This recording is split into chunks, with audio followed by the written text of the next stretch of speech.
Le Seigneur soit avec vous et avec votre esprit. Évangile de Jésus-Christ selon saint Luc. Gloire à toi, Seigneur. En ce temps-là, comme tout le monde était dans l'admiration devant tout ce qu'il faisait, Jésus dit à ses disciples, « Ouvrez bien vos oreilles à ce que je vous dis maintenant.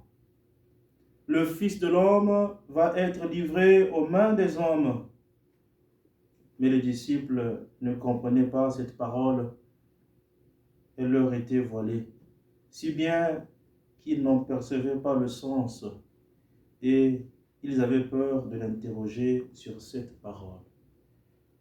Acclamons la parole de Dieu. Louange à toi, Seigneur Jésus. Bien-aimés dans le Seigneur, maintenant le Fils de l'homme va être livré aux mains des hommes. Voilà les paroles suaves de la page évangélique de ce jour. Maintenant le Fils de l'homme va être livré aux mains des hommes. À cela, aucun des contemporains de Jésus n'osait demander le signifiant de cette assertion. L'écrivain sacré ajoute, par peur, personne n'osait demander ce que cela signifiait. Ce que signifiaient ces paroles, maintenant le Fils de l'homme va être livré aux mains des hommes.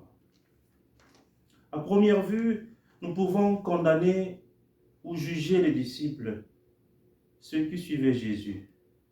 Mais plus loin, nous nous retrouvons dans le même registre. La croix nous fait peur.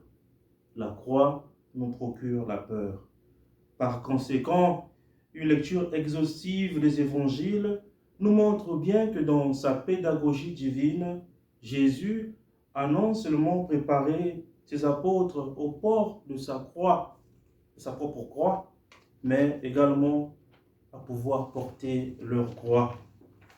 La croix devient la condition sine qua non pour être à la suite de Jésus. Matthieu chapitre 16, verset 4 nous dit, « Si quelqu'un veut être à ma suite, qu'il prenne alors sa croix et qu'il me suive. » La grâce à demander au cours de cette messe, de cette liturgie, est celle de ne pas se limiter à voir le signe de la croix comme humiliation, mais celle d'aller au symbole de la croix comme victoire. Saint Paul nous dit dans 1 Corinthiens chapitre 1, verset 1, « Cette croix que nous prêchons est scandale pour les Juifs, folie pour les païens, mais elle reste un signe de salut pour les chrétiens. » Amen.